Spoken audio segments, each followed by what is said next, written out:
3, 2, 1.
Hello, happy Friday, and welcome to Friday Night Files. If you're watching this, it'll be on Dogman Teepee Hunting on YouTube.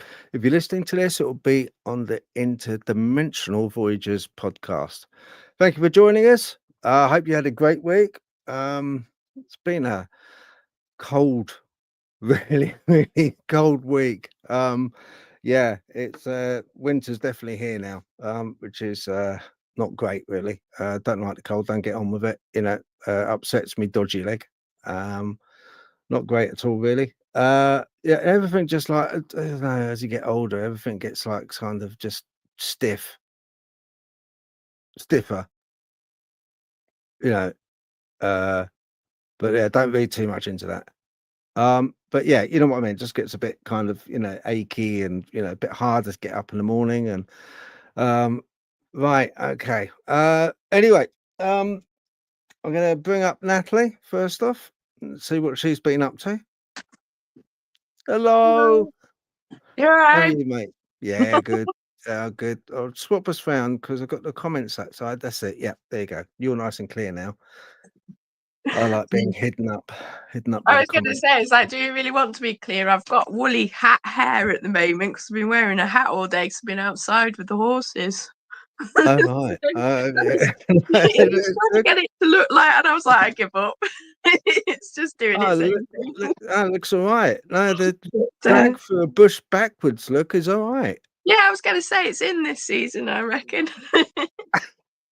As long as the horses literally don't drag me through the hedge backwards, because that was just one idea too many for them, I think.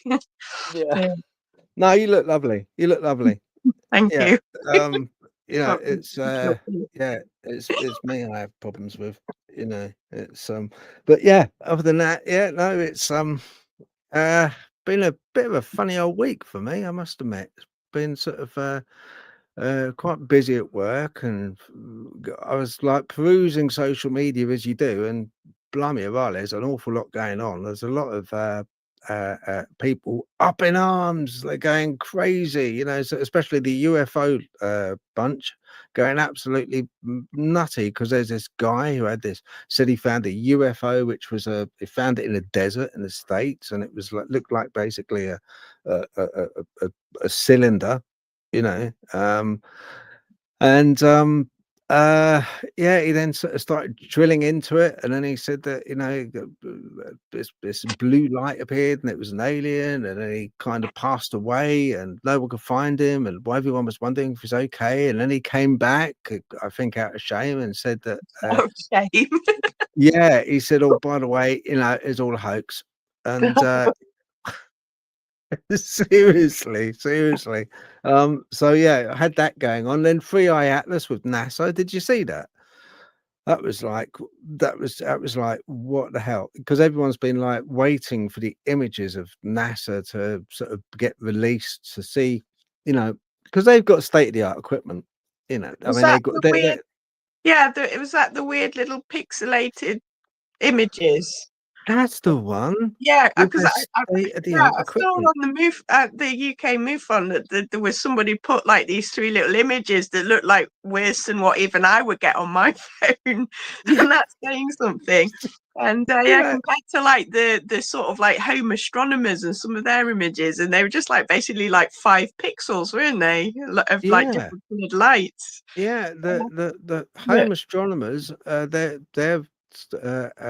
captures are 10 times better than NASA's, Mm, yeah. and you know their equipment's thousands of pounds, and NASA is like they got billions to spend on their equipment, but they just give us a load of old twaddle, really. Yeah, it is a little bit strange, that one is. Yeah, Yeah, yeah. yeah, 'cause So at first I I thought thought, it was a hoax when I read it, the article, because I thought, "Oh, you know, this is an AI generated article," but then when I actually read it, I was like, "Oh, those yeah, are the NASA images, not the other way around." yeah, yeah. That's it exactly. It's like you just think to yourself, oh, you know, what are they playing at? You know, it's a oddest thing. But I've got my own ideas on that Free Eye Atlas anyway, because they gave a definitive. It's a comet. You know, it's a comet. That's what it is. It's nothing else. It's a comet. But I've got my own ideas on it. But They probably lost the images from it, like they did with the moon landing recordings. They probably lost I the know. Can you images. believe that? I mean, that's incredible. And I still can't believe. Yeah, we They lost were them. like, "Quick, set up a light and take a blurry photo. That'll do. Shove it out." Yeah, just shove it out. It's Can you like, believe? Like, I mean, you know, it's one of the biggest things in the history of mankind. You know, we got to the moon, we landed on the moon, and oh yeah, well, I don't know where they went. Misplaced them. Can't yeah, find them now. happens a Yeah, lot. Yeah, yeah. that's Bit happening odd, a lot. isn't it? But I'll tell you who knows more than anything about all of this lot, and that is our guest, Chris Machin, and he's was part of CE5 group. They're the ones which they go out and they actively kind of try and connect with the aliens and bring the aliens down and UFOs and stuff, you know. I've never actually been. I was invited by Chris, but my car broke down. Did you have lost time as well while you were? Oh, I'll tell you, Natalie, it was an absolute ball ache. I was like, what? Yeah, it just, you know, it cost the earth because cars do, don't they, as well?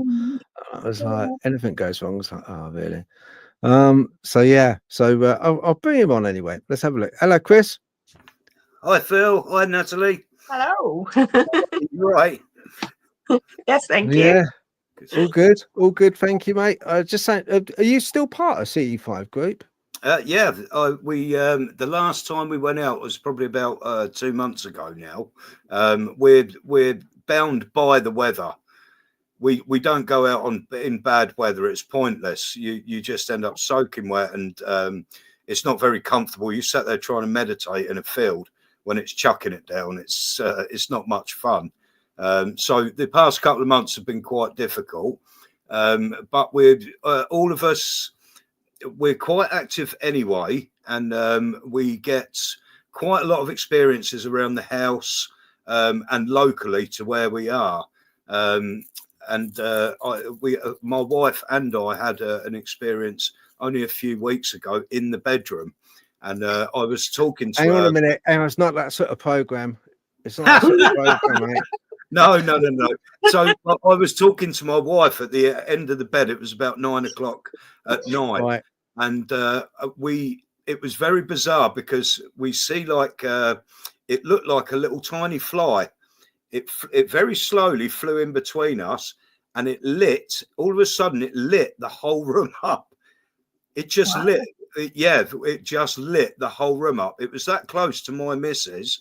She went to catch it, and it just vanished. It just went out like a light. So we don't have to go out for the experiences. I think all of us, not just Jade and me, have got to the point that this stuff follows you around. If you interact with it and you try and interact with it in a positive way, whether it be orbs or energy or poltergeists or whatever, if you interact with that and try and be as positive as possible, you actually invite it into your life. You invite it into your life, and it's there. It's always there. You have some really, really bizarre experiences at home, but that's not just me either. That's the whole group. Everyone in the group has reported glowing blue orbs in the house, or things that will go missing that will never ever usually go missing and turn up in the most random of places with no explanation whatsoever. Go and lady, excuse me. So we're still active. We don't go out much, but tomorrow evening I've arranged a small remote viewing workshop to run over a couple of weeks. It's just something to keep us active during the winter months, That's that telekinetic. That not telekinesis, is it? That's the because I think I signed up for that, didn't I? I think so. That's the one where you've got the cards and the numbers. I'll send reminders in the morning. So what I've done, I've created 20 completely random images and attached 20 completely different 6-digit numbers to the images. So tomorrow, I think there's part of the group's going to have hangout anyway, which I've invited anyone that wants to jump on for the remote viewing. You're more than welcome to come and join us. I shall release the numbers tomorrow. Anybody that wants to take part and can't get onto the hangout, I'll send you the numbers. You pick a number, you go and meditate and have a think about what picture is behind that number. You get yourself a pencil and paper, just write down anything that comes to mind, whether it be numbers or objects or shapes or absolutely anything. And then once you're done, once you've got enough information, if you send me that back, I'll send you then the picture that the number's attached to, and see if we can get a match. Okay, are you gonna play it where you're gonna send out the answers, the pictures? Oh yeah, all at one go, all in one go. Yes, to I'm giving 2 weeks from tomorrow, so I think it's the 6th of December. Around about the 6th of December, I shall release all the numbers anyway. I shall release all the pictures with all the numbers anyway. And if there's enough interest, then maybe we'll do another workshop in the new year. But there's quite a bit of interest. I was actually the original idea was for our group. There's only 5 of us, but I've put it out across several groups. I've invited people that may be interested, and we've got quite a positive. I think there's 20 signed up for it. I don't think everyone's going to turn up, but I think there's 20 or so people that are going to go away in the next 2 weeks and try and have a go at this. Yeah, I'm one. I signed up for it. You should give it a go as well, Nat. I can try. I'm not very good at that kind of thing, but I can have a go. There's no sort of good or bad. It's just like, think of an image, isn't it? I suppose that. There's no prize, but then there's no. This isn't for a study or anything like that. This was genuinely our group. We've got a very good bond, our CE5 group, and what we try and keep that bond over the winter months when you're not together.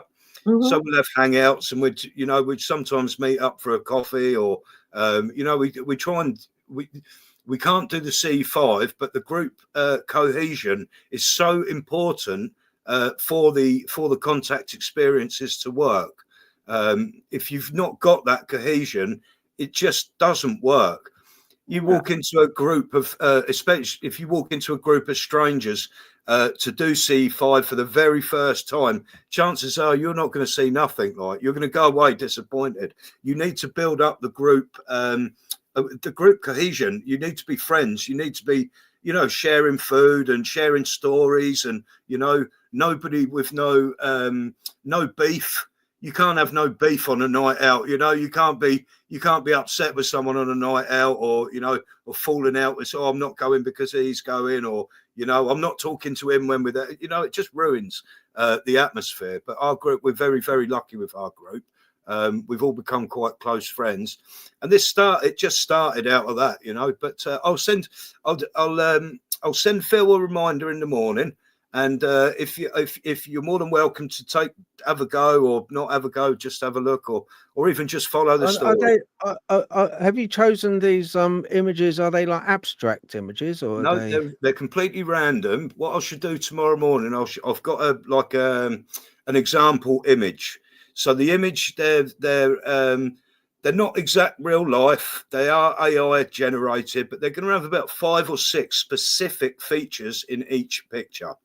Not much more than that. Yeah. So you're going to be looking at the test photo is of Paris. It's an aerial view of Paris. So you've got the Eiffel Tower, you've got the arch, you've got the birds in the sky, you've got a busy city. So there's your 5. You've got 5 main features there. It's not we're not looking inside a clock or anything like that, where there's millions of bits. I thought it's going to be like the images where you get like in the Greek like psi, where it's like kind of wavy lines, and then you get a triangle, and then you get a square, and center cards. Yeah, no. It's completely different images. There might be an office, there might be a desk, there could be an outdoor. There might be something from in space. They're all completely different. Yeah. Okay. All right. Okay then. Sounds good. It's interesting, isn't it? It's interesting. It'll be well worth it. It'll be interesting to see what the results are. See how accurate, percentage wise, people get right on that. Yeah. No, I'm definitely up for that. So you're going to release the numbers tomorrow. Tomorrow, 6 o'clock. Excellent. All right, I'll choose one. Okay, I'll tell you who'd be good for that as well. Keith Ashton. He's I don't know, the guy's got a gift. I'm sure he has. He's one of these people that seem to have a gift for knowing stuff. I'll pass it on to him as well. Yeah, that would be interesting. Yeah. Anyone that's interested, there's no limit. It's the first time we've done this. So I didn't want to, I'm a member of about 180 UFO groups, and I've only posted on, I think it's 3, and I've got a response of 20. One of the groups has got 180,000 people on it. And I'm like, wow. I haven't got the time to go over 180,000 comparisons. I just haven't, So I thought I'd keep it low key. And if there is some form of interest in it, then I would think about making like a little breakaway Facebook group where I could put pictures out once a fortnight or something like that, Yeah, that sounds cool. That sounds cool. Yeah, and prizes as well. Send out some vintage champagne for you all. Yeah. Bit of Bollinger. Lovely. Yeah. That'd be nice, wouldn't it? Tried remote viewing yourself then before, or Yes. Or is this just an idea? No, I've done it myself a few years ago, and I won't. It would take me all night to explain it, but the imagery that I got, It took me quite a long time to get it, but it was so scarily accurate. It was frighteningly accurate. But there was a lot of factors in it. It wasn't part of a shall we say, like an experiment or a pleasant experience. It was something that I had to do. I was looking for something. So and I found it. Oh, cool. It took me 10 years to find it. Yeah, I found it. And it was through help, but mainly through the last piece, the remote viewing is of the place. But it wasn't. How can I put it? It wasn't. I didn't have a number. I didn't have any coordinates. I didn't have anything. And this thing could have been in Manchester or the south of Spain. Right. It turned up in Manchester. Which I thought, that was one of the places in Staley Bridge, which was, I drew a bridge. There was a bridge in amongst this, which was Staley Bridge, and the steps, millions of concrete steps, which was where I found that. So I've had a go, but it wasn't. It certainly wasn't professionally. It wasn't for secret services or anything. It was something that I'd done myself out of pure obsession. Right. Okay. Did you have it in your mind? Did you know did you have an idea of what you wanted to find? Yes, definitely. Definitely. And we found it. It was a house. It was a house. It was a specific house. So we found it, and it was for a court case. Somebody had done me some really, really not good stuff, done a runner, and I could not find them. They weren't showing on electoral rolls. The solicitor couldn't find them. The police couldn't give me any information.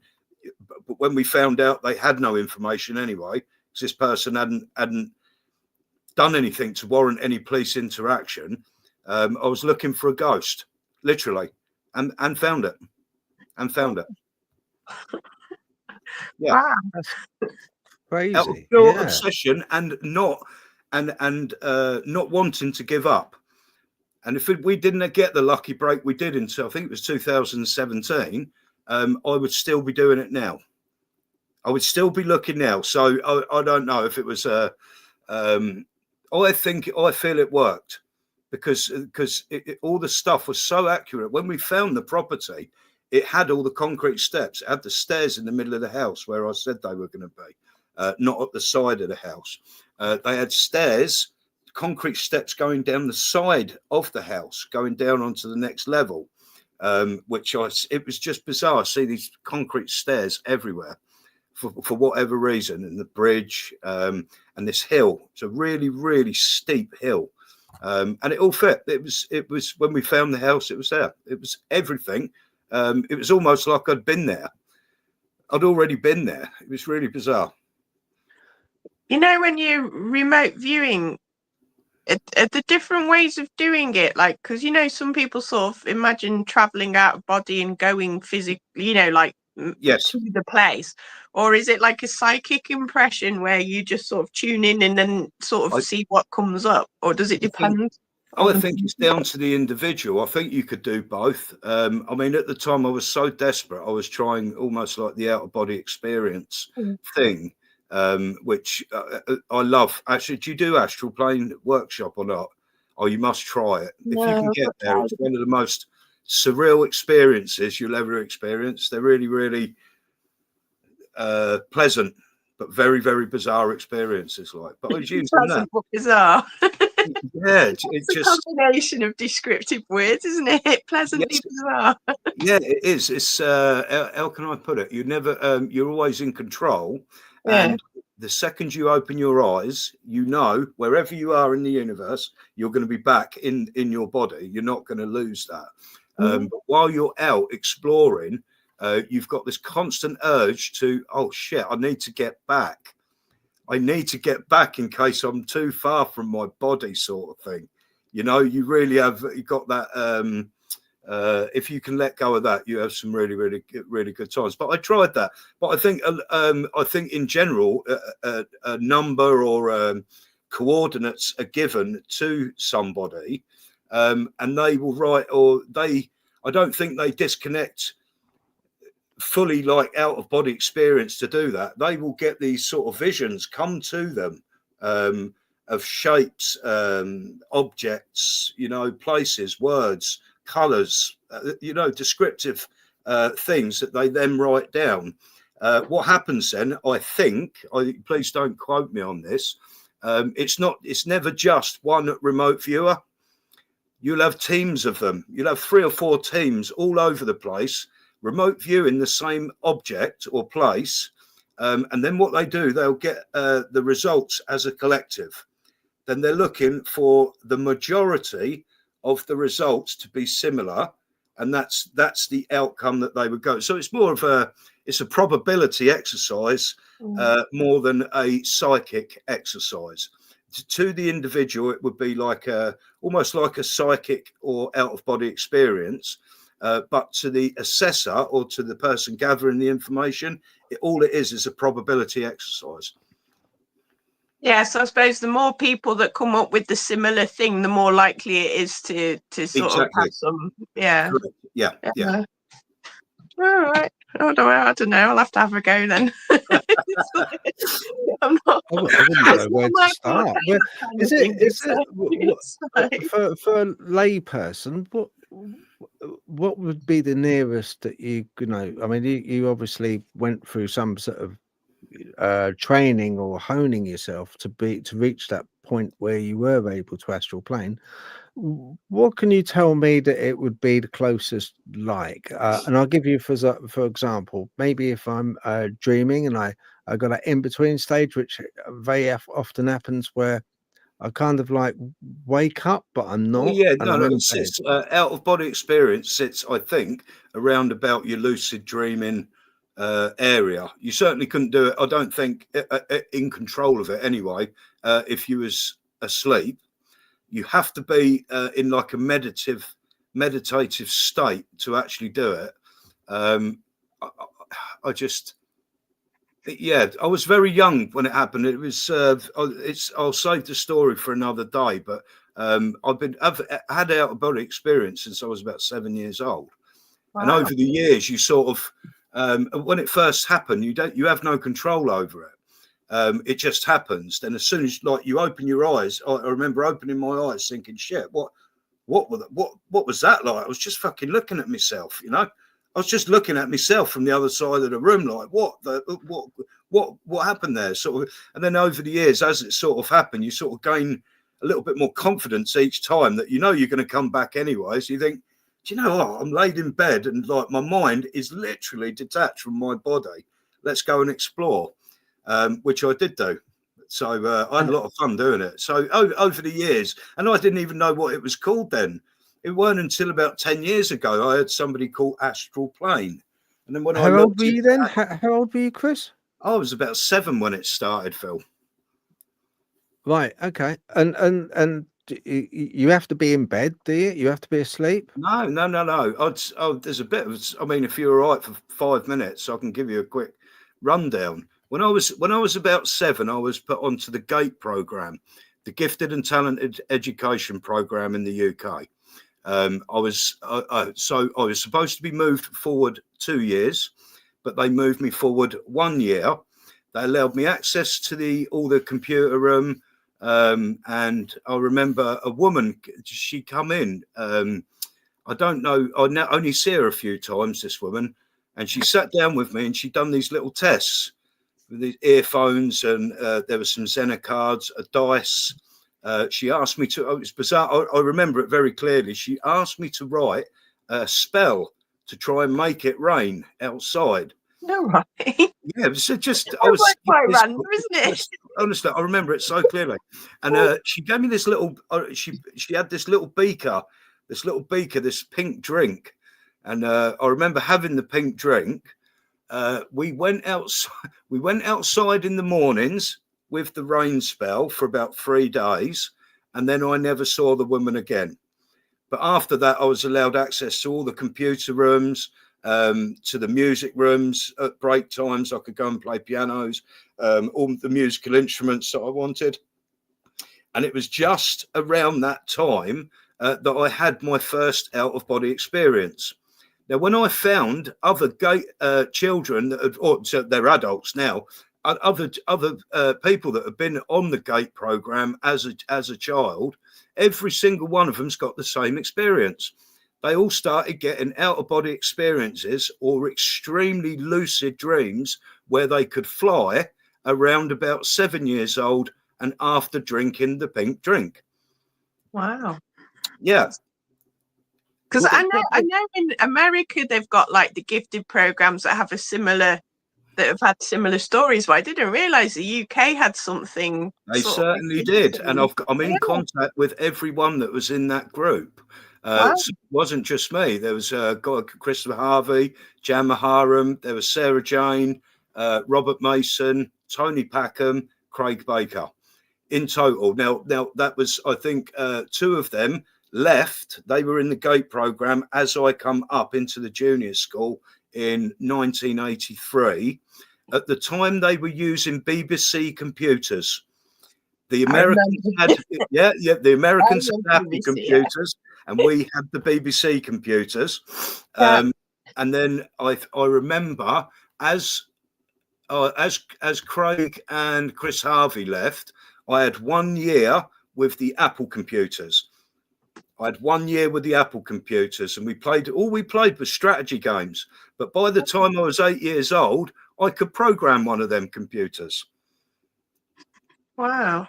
Yeah, straight up. And I went on, I can play 9 different musical instruments fluently, read or write music. I'm a suspected polymath. I know huge range of subjects, but I'm not the only one. Everyone that was on the GATE program is very similar, and they're all autistic. Everyone. That's no surprise. No, they're all on the spectrum. So, yeah. So you think the pink stuff had some effect then, and just opened up more? I think that was. I think it was to calcify your pineal gland. I actually think it was to actually slow you down. It wasn't to help you. And that's hundreds of people have said that on the Facebook group that I'm on. After they had the pink drink, it was like they almost slowed down. It stunted you. It done something to your sparkle light. It done something, and it was quite funny because I'm ADHD. I've got ADHD as well.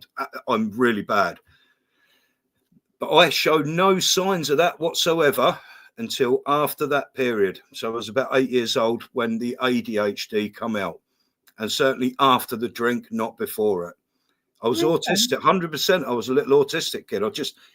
I was very clever, very polite, but I didn't have any friends. I was never invited to party. Not that it ever bothered me whatsoever, being like that. I just didn't know any different, you know. And then after that, I remember my eating habits completely changed. All the typical ADHD stuff, the racing mind, the obsessive hobbies, and you're halfway through a conversation, you forget why you've even started the conversation, and that was around it was around that time, about 8 years old. I remember noticing them things. I do remember a time when I could actually think. So it's quite curious, really, that you've gone from being I don't know what the correct lingo is nowadays, but from sort of functional to struggling with your sort of like mental capabilities, but at the same time you're getting these other the more psychic experiences happening, or the out-of-body thing. So it's almost like it's disconnected you somehow, but connected one other bit that's gone off in a different direction. You know what? I love that analogy. I've never even thought of that, but you are 100% right. That's a brilliant way of putting that. Yes, they seem to have disconnected me from the what I called the sparkle times, where it was just I remember when I was a kid, I looked at a piano once and I could play it. Wow. I looked at it. I say I looked at it. I would watch the music teacher. I could play a little bit of recorder. And the minute I found out where middle C was on the piano, it was just like lightning opened out in my brain, and I put my hands on the piano, and I could play what my music teacher had been playing. It was That's not a definitely problem. I was about 8 years old when that happened, you know. Yeah, that's definitely gifted. So and any musical instrument I put my hand to, I could just pick it up and play it. And you know, bar violin. My wife will not have a violin in this house. No way. I was going to say, you must be the only person in the world that can play a recorder. I can actually play it very, very well as well. So yeah, it was that. Did you feel like over time whether your brain slowly caught up with itself then, or do you still feel that you're sort of a little bit split off and still struggling with the no. So the only thing I really struggle with is writing. I'm terribly dyslexic. I'm just so terribly dyslexic. It was and it was missed when I was a kid, because I'm that type of dyslexic that when I make a mistake, I'll come away. When I look at that mistake again, I can see the spelling mistake. Mm-hmm. But it's while I'm writing, it just everything's a blur. And as when I proofread something, I was I can put a line through that, change that, so it never really looked like I was dyslexic. It was hidden, if you like. But I think they disconnected us from that somehow, some way, for whatever reason, and plugged us in, because every one of us has got a very keen interest in the UFO topic. Every one of us has got a keen interest in supernatural, paranormal aspects of life. And most of us, bar Robert Mason, are we're non-compliant to the system. That's a very autistic way. We've disconnected from this fucking matrix. Excuse my language. From the matrix, quite some time ago. I live in a different world. Given a good example, I've got a family member who I love dearly. But if I try and speak to her about what, it's not even what I know, it's the reality that I live in now, with the experiences and so on and so on. They shut down. They can't cope with it. They think I'm nuts. And a couple of days, we need to get you sectioned.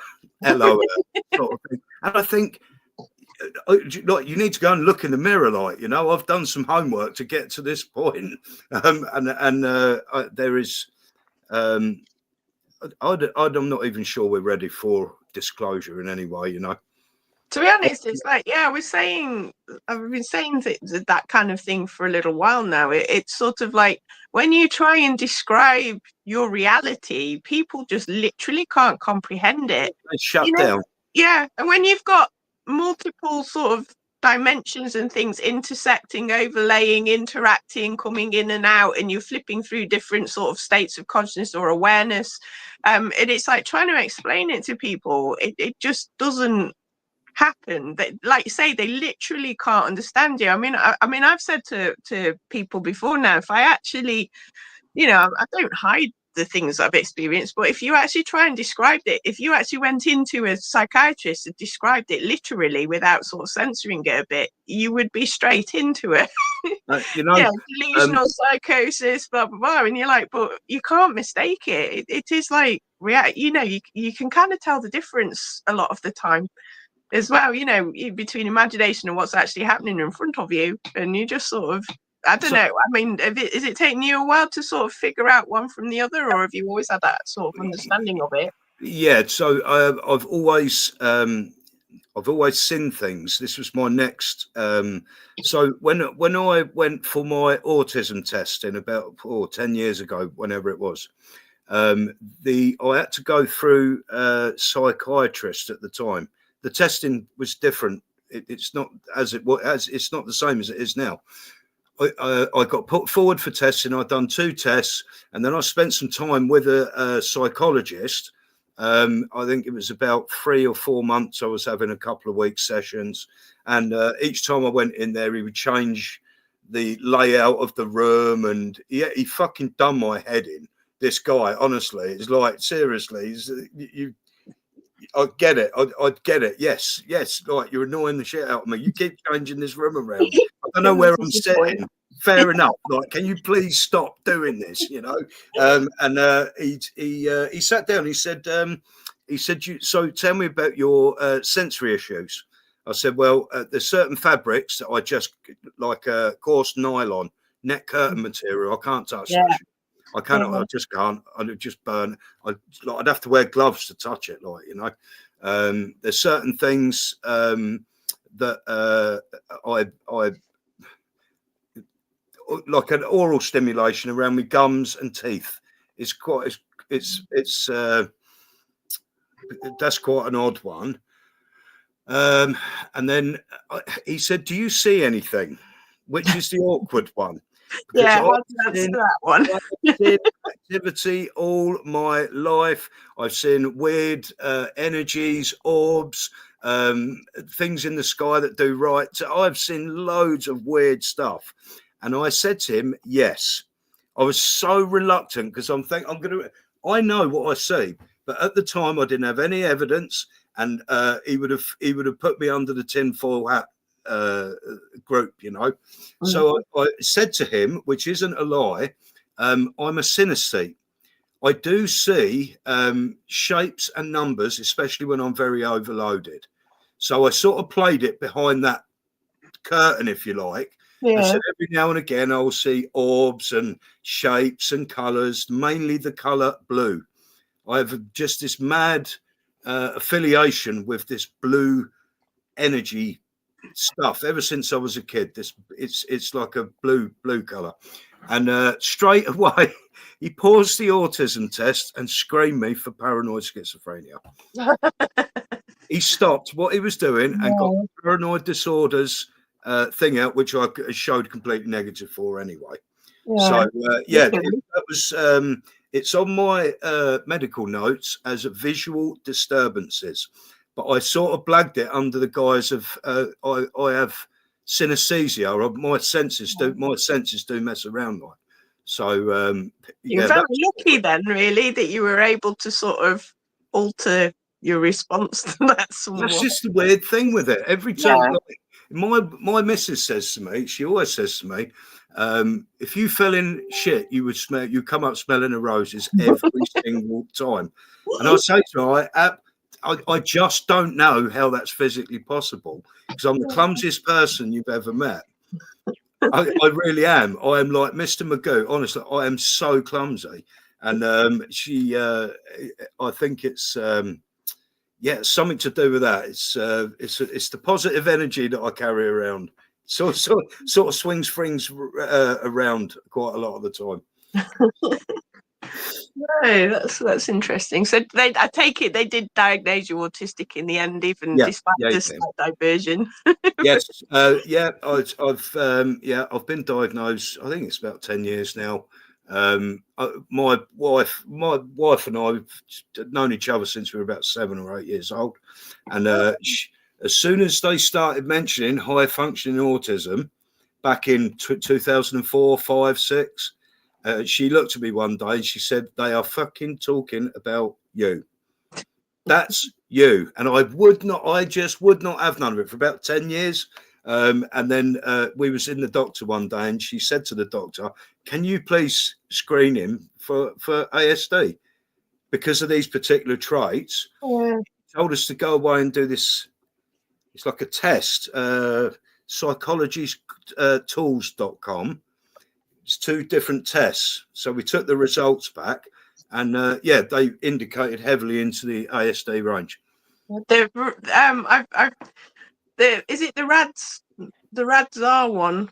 The RADS-R one, that's a new one now. Or is that the newer one? That's the new one. The one that I took was through.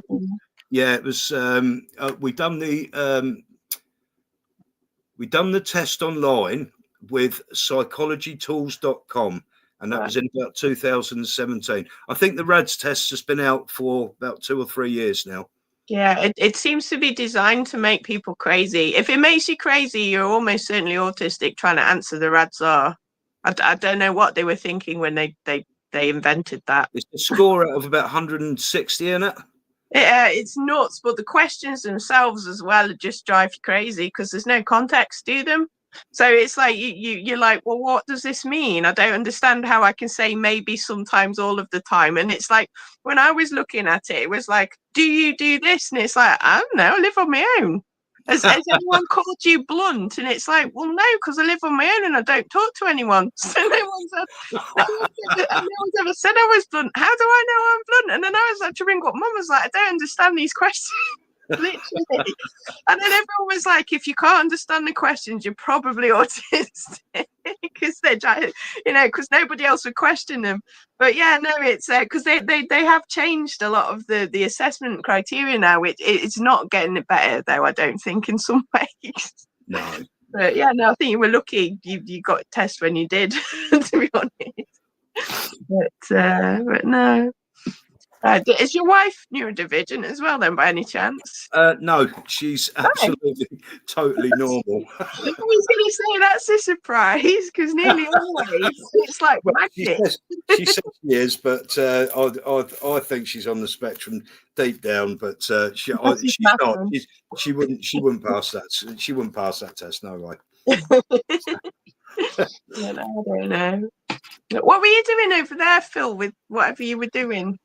Yeah, Keith was telling me about Keith was telling me that he could see a shadow entity, like not a shadow entity, it was more like a shimmering behind me. All right. And I thought it was just me. I felt it was a lot colder in here than it normally has been as well. And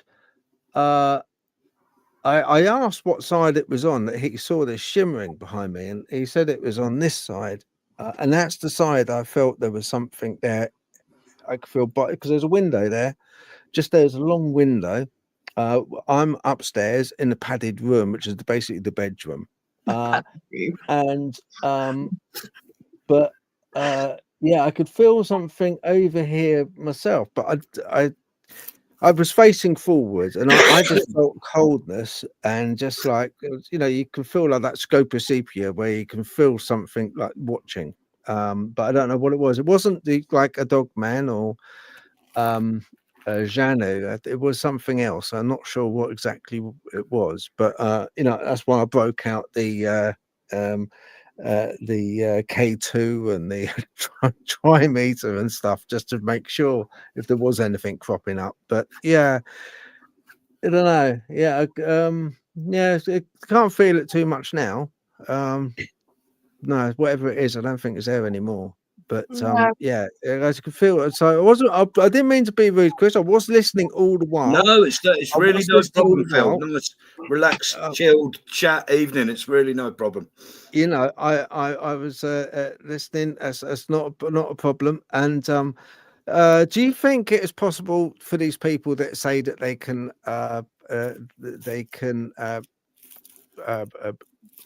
project themselves and find out to see what Free Eye Atlas is? I saw an interview where a guy said, "Oh yeah," and there was a woman that said, they kind of like were there. Was it the French guy, Phil, or not? Yes, it was the French guy. My God, the French guy. He's like, I think so. The woman, I can't think of her name. She's a top remote viewer, isn't she? Yeah.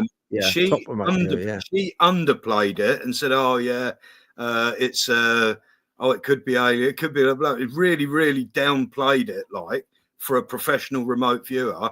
And this guy this unheard of from France, remote viewed 40,000 pods with body with soldiers in that's going to potentially invade the next the next planet that upsets it or something. So it's like fucking hell, like. But you should take that. Think of it like this: when you get the remote viewing community is quite big on. I think they do a lot of missing persons cases and lots of bits and pieces.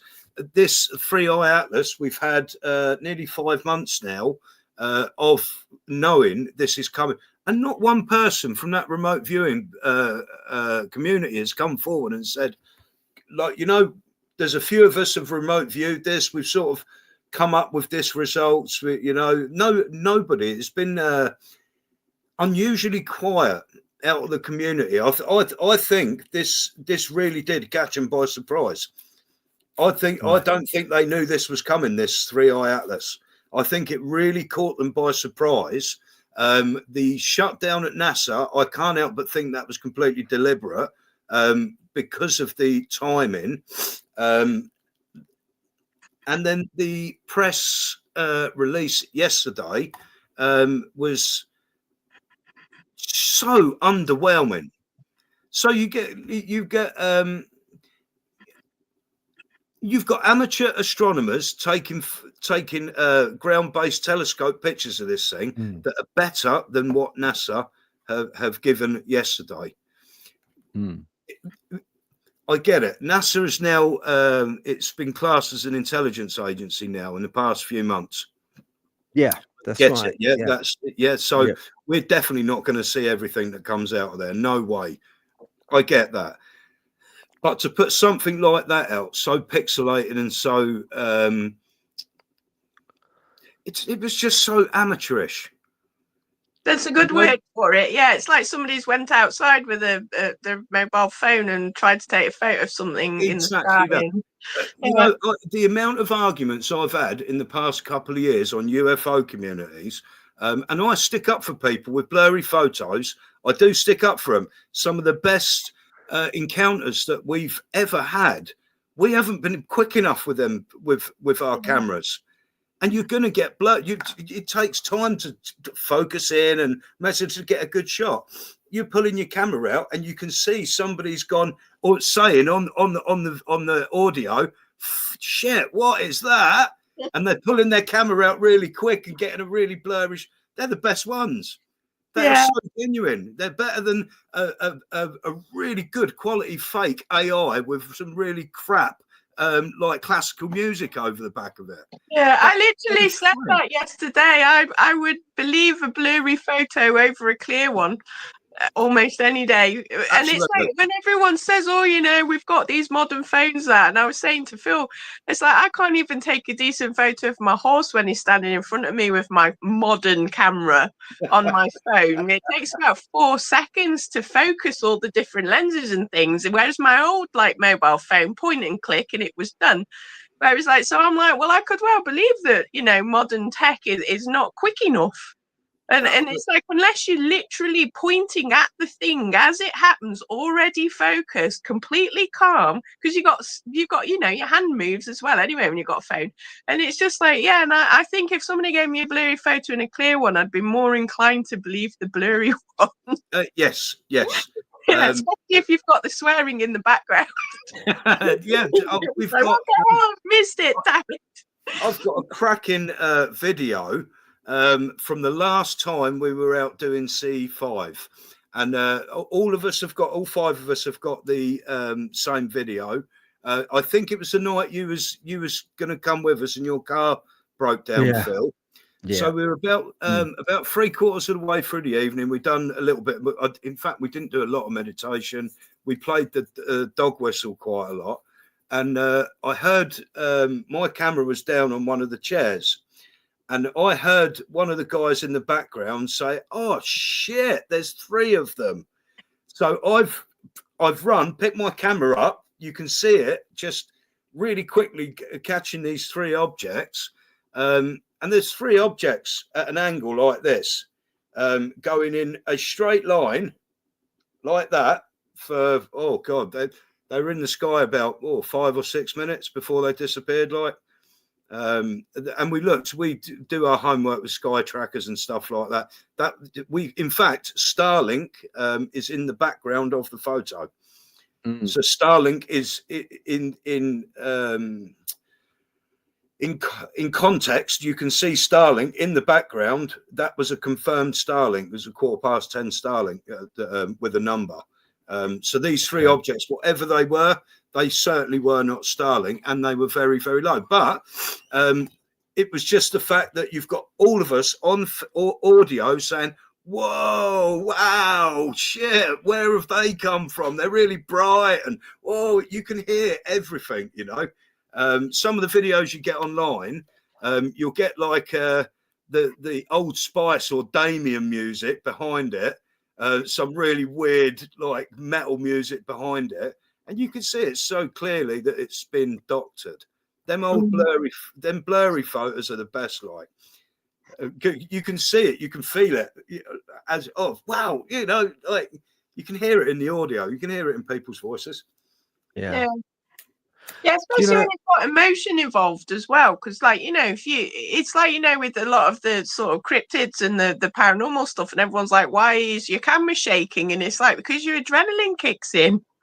It's like, unless It's you're like, sitting there cool as a cucumber, you know, it's, you know, you're going to react to it. it's very, very exciting when it happens. It's when the magic does happen, it is very, very exciting. But getting back to Three Eye Atlas, I don't think the story's over with that. I think the remote viewers, if they have done something with Three Eye Atlas, I think that it's been kept quiet. I think that might tie in with the shutdown and the crappy footage that NASA's given us. And they're waiting for this thing to move away from us completely before they start looking into the anomalies. I think so. It's make the public lose a little bit of interest by saying it's a comet, and then in about 6 months' time say, well, actually, that really was quite weird. You know, or yeah, no, and it's still like the classic excuses like, these tests could take 2 years. Yeah, but well, it's only in the sky 3 months. Do you know what I mean? So, like, you know, and the test could take 2 years. That thing's. I think we done a trajectory of it through. I done it through an AI. I asked an AI using all the information available online and coordinates, timeline. Can you work out where this thing has come from and where it is going afterwards? And I done it on Claude, and Claude said to me, it's come from the constellation of Sagittarius. It's been very, very close to where the whale signal was detected in 1977. So it's the same direction as sky, almost within a few degrees of where the whale signal came from, which is very interesting. I found that very interesting just in itself, because it's the only whale signal they've ever found, SETI. And then you've got Three Eye Atlas coming from the same direction. That's interesting. I think it's too early to say whether that's anything more than coincidence, but still really, really interesting. And then it was going to do the little swing around our sun. And then, according to Claude, it was heading out into towards the center of the Milky Way, where if it doesn't come into too close proximity with any star's gravity or slow down and start getting caught up in gravity, it's expected to just literally sail through the galaxy for the rest of its life, as you know, and just keep going and going and going. But yeah, where has it come from? It come from constellation Sagittarius. That's all we do know. yeah. Very strange object. I put up the one.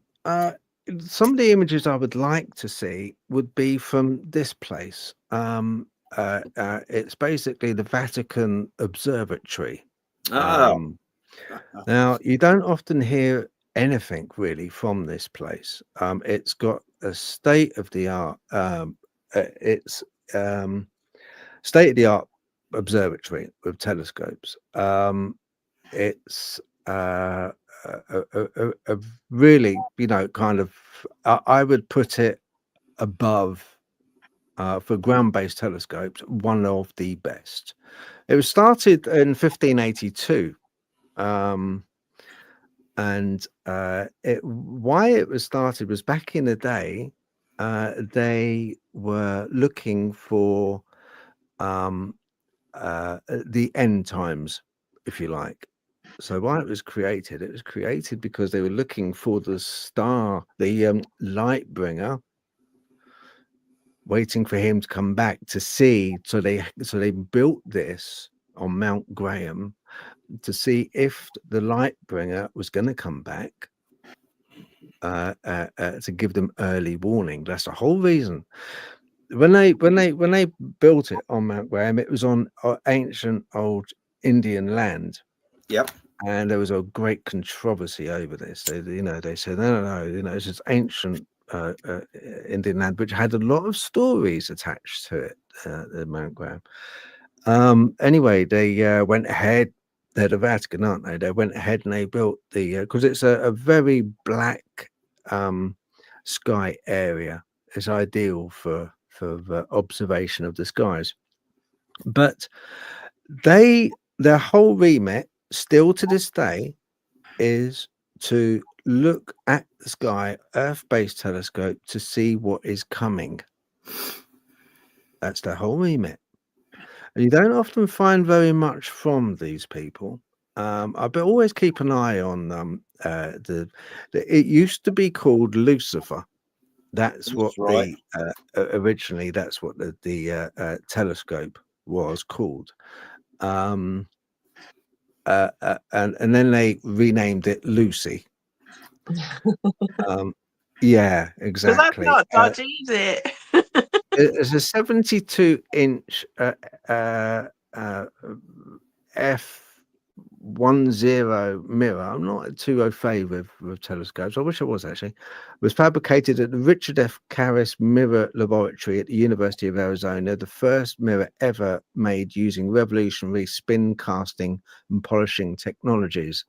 There are now that are now used to make giant telescopes such as the LBT and the LSST and a giant Magellan telescope.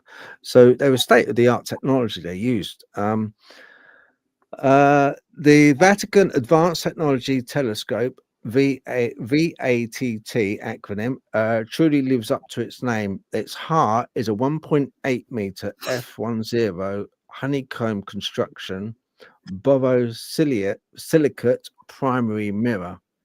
It pioneered both the spin casting techniques and the stressed lap polishing techniques of that laboratory, which are now used for telescope mirrors up to 8.4 meters in diameter.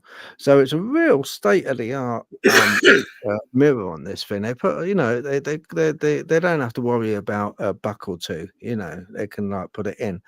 The people that they have, let's have a look. About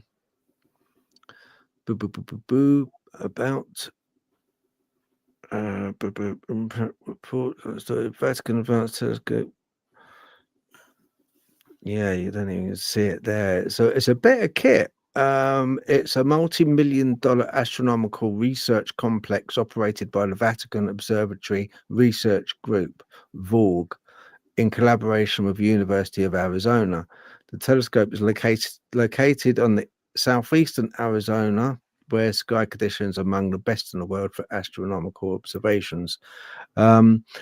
So it's kind of, but you don't, if you like, their whole remit back in the day, and it still is today, to see what is coming, coming out of the black towards us. But you never ever see any images. I mean, they would be absolutely best placed coming up to December for Free Eye Atlas.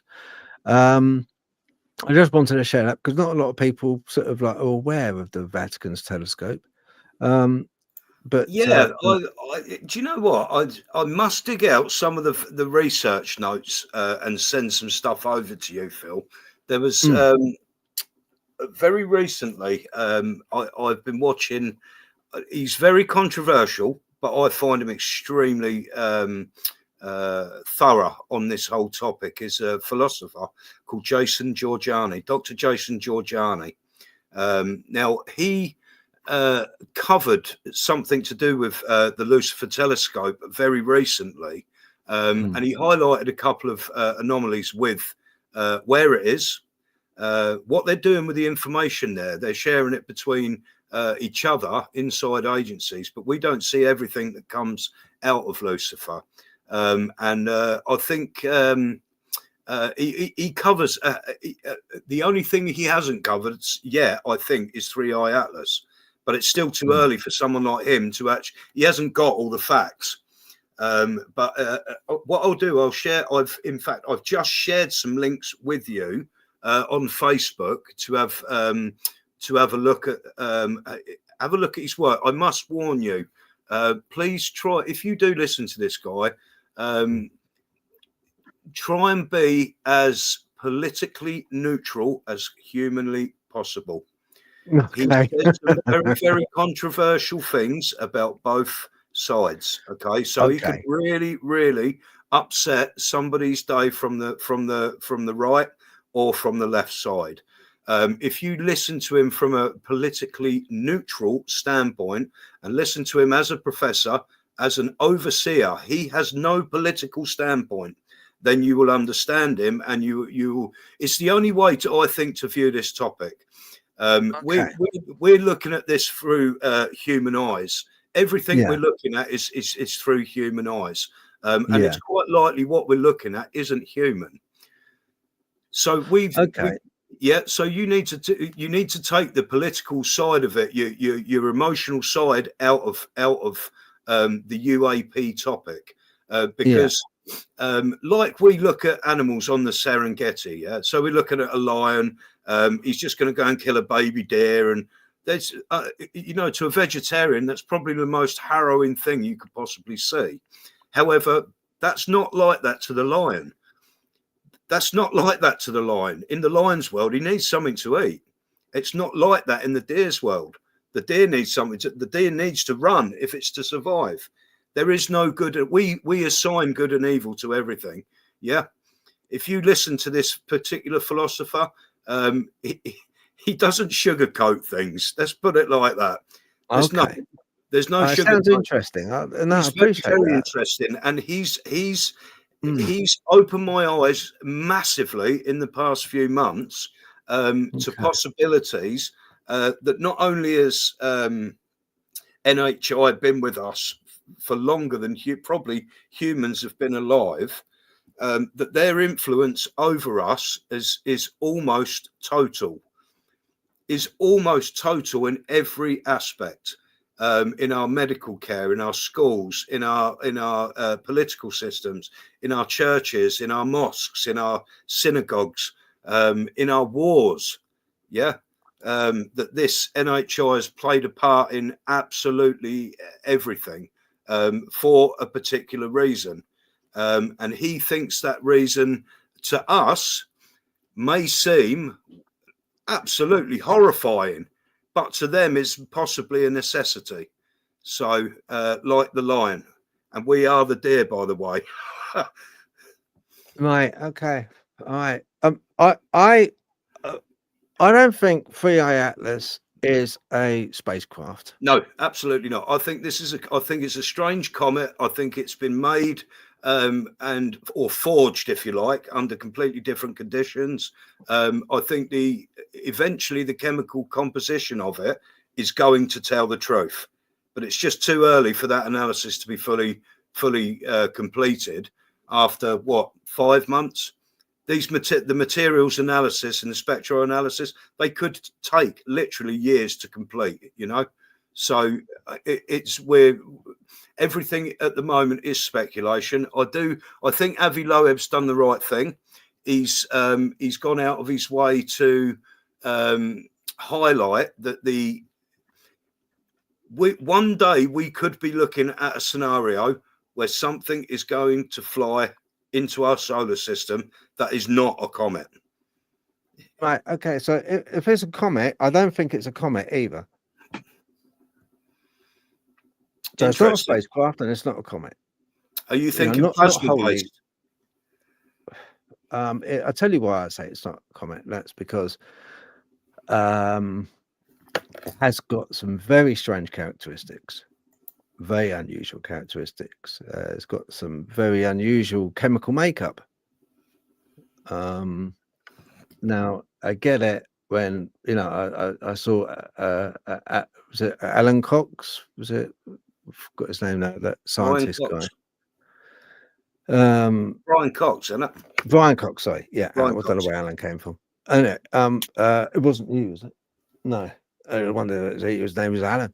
No, Brian Cox was saying, because he was defending himself from Arby Loeb because he was, they were kind of like throwing a bit of mud at each other.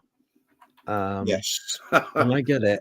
I get what they're saying, but the one thing which we tend to forget, and that is that this thing was interacting with the sun, and the sun was interacting with it as well.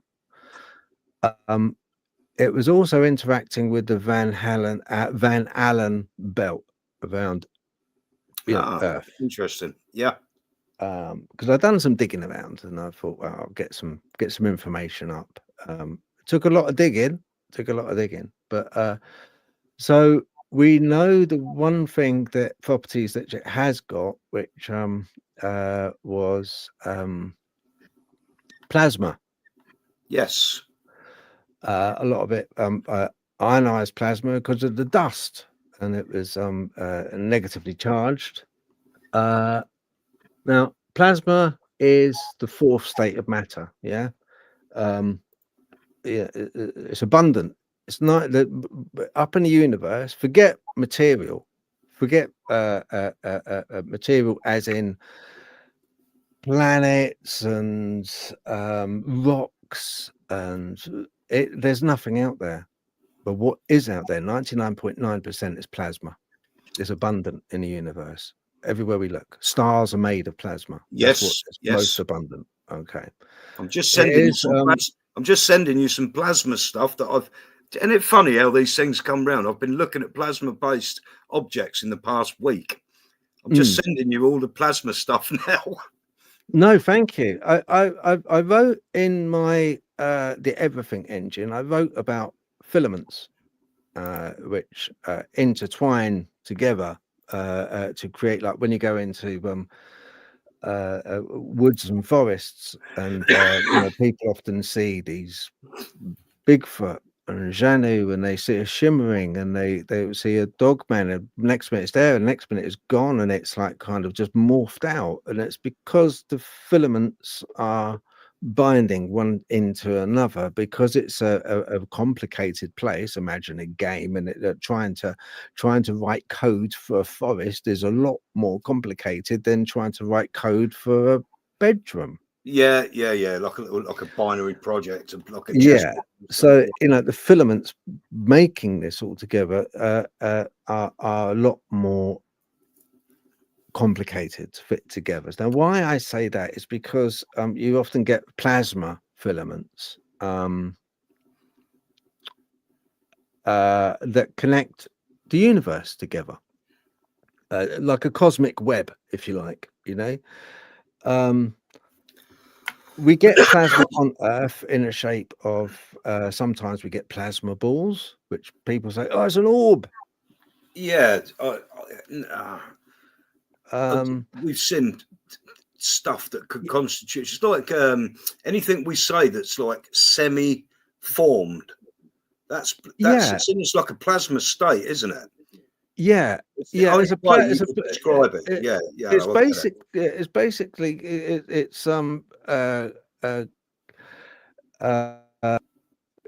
very dynamic charged particles of gas, which has got a certain amount of electromagnetic and electricity, and they're sort of chasing each other's tail, if you like, around, and they interact with the environment, and they're susceptible to the environment, and they change. They've been in laboratory tests, they've been noted to almost have a consciousness about them. Plasma does.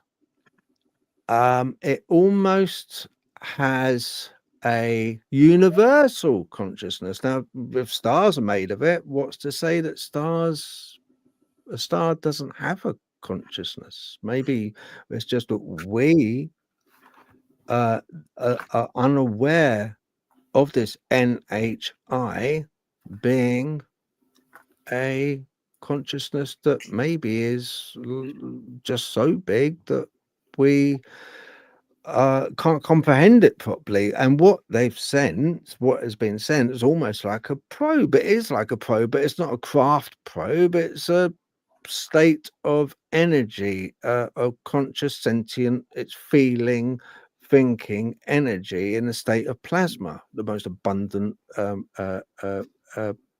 material there is in the universe, you know. And it's I don't know how far to go into this, but there's something which is called magnet hydrodynamics, which MHDs, which so basically speculatively the behavior observed in 3i Atlas, drawing on the concepts of organized plasma behavior, magnetohydrodynamics, MHD, and a hypothesis of plasma awareness detailed. And I sourced out some details. Okay.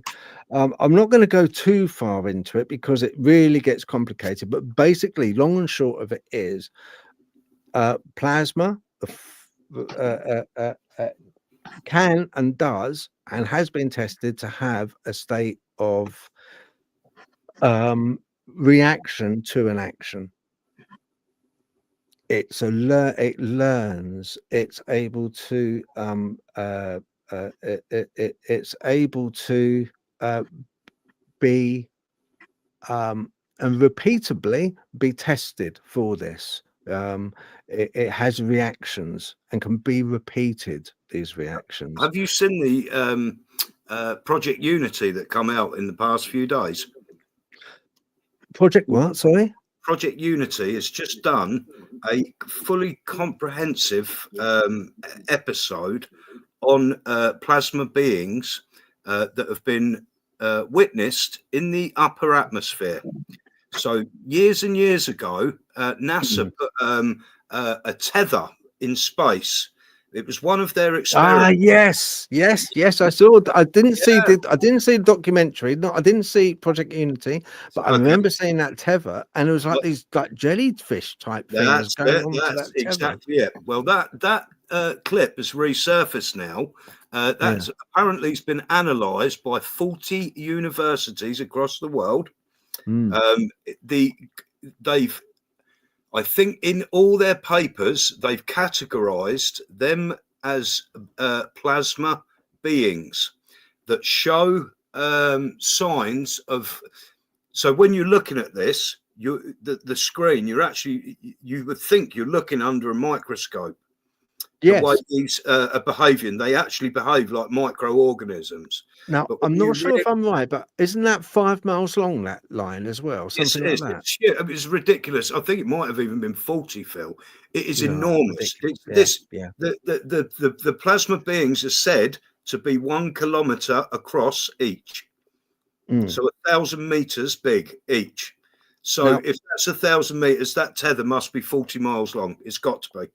Now, plasmoids, and this is laboratory tested, okay? Plasmoids exhibit behaviors that mimic biological life, such as replication, splitting into smaller identical entities, and interacting with their environment in ways that look purposeful, including targeting and collision behaviors.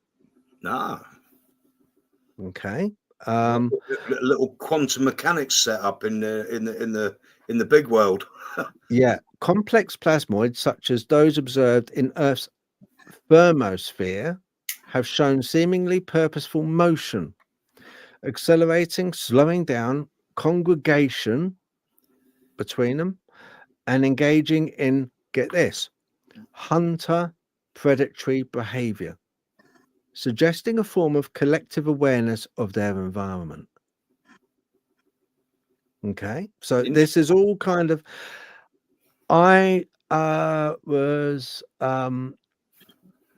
I've been thinking about it sort of for quite some time about plasma from the point of view of ghost hunting. I mean, Natalie, when you go ghost hunting and you often see ghost hunting, oh, we saw an orb, and we saw, and I've videoed orbs before now, and like people say it's a particle of dust. Oh, it's a dust particle. Yeah, give you fucking headache, these people. I don't think it all is a particle of dust. I've photographed there's one famous one. I've got a place I go to which I've got cameras in there. Now it's occupied, it's a house, it's occupied. It's called the Ellen's house. They go away like kind of for some time. When they do, I go into the place. I'm able to go in. I'd done a sort of a deal and said, look, I'll look after the place because they're worried it's right out in the sticks. I'll put up surveillance and equipment to make sure that nobody's able to rob the place or get in without, they would have to be, I don't know how, I put so much, I put thermal in there. I've got PIR detectors. I've got a whole load of cameras in there, but there's one section of the place where it's got a conservatory, and I keep getting shadow beings on video. I put them up on YouTube. I keep getting orbs, but these orbs are funny. These orbs, you can see faces in the orbs. They look like there's a face there, but not a human face. It's something like it's a funny, I don't know if I can get it out, but it's just a really weird thing. And I think a lot of these times, Natalie, when we go ghost hunting, we see orbs, I think they could be plasma based, It's funny you say that, because with my old camera, they used to get the orb pictures on. Whenever I blew them up, I used to get faces in them. They were like little goblin faces or little impish faces, and some of them had teeth and stuff. And that's how I used to sort of try and distinguish between what I considered possibly to be an orb and what may just have been like you say, dust or light or whatever. And because those ones, when you blew them up, there was nothing there. But other ones, when you blew them up, it was very clear that there were little smiling faces in them. And that's how I used to tell. That was only with that one specific camera though, and it's so. My mobile phone's rubbish now because it doesn't seem to pick up on anything anymore. And it's but yeah, it's so yeah, you're not the only one that sort of sees faces and things. I've had photos with where you blow them up and you can see faces. So I used to sort of think of them more like they probably were orbs. If I could see faces in them. I know everyone goes on about pareidolia, but these faces were like repeatable. You'd start to recognize the different kinds. So the yellow orbs tended to have sort of more reptilian type faces with teeth, and then the little blue orbs usually had little sort of like goblin impish faces in them. And then you'd get some with like human faces, but most of them weren't humanoid. They were humanoid, but they weren't human faces. It was quite interesting until my computer blew up and I lost all the pictures, which was quite irritating. But yeah, so no, it could be. I've seen orbs with real eyes, with my eyes, like it's about 10-inch long, just in front of me, and I looked away and looked back again. So I'm like, when everyone goes, it's all dust, and I'm like, really? Because I wasn't even looking at it through a lens. I actually saw it. I was staring at it. All dust. No way.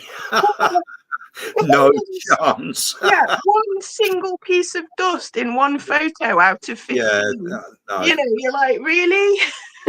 but yeah. So what was your point about Three Eye Atlas and the plasma film when you went off on a tangent? Yeah, I do that, don't I? Yeah.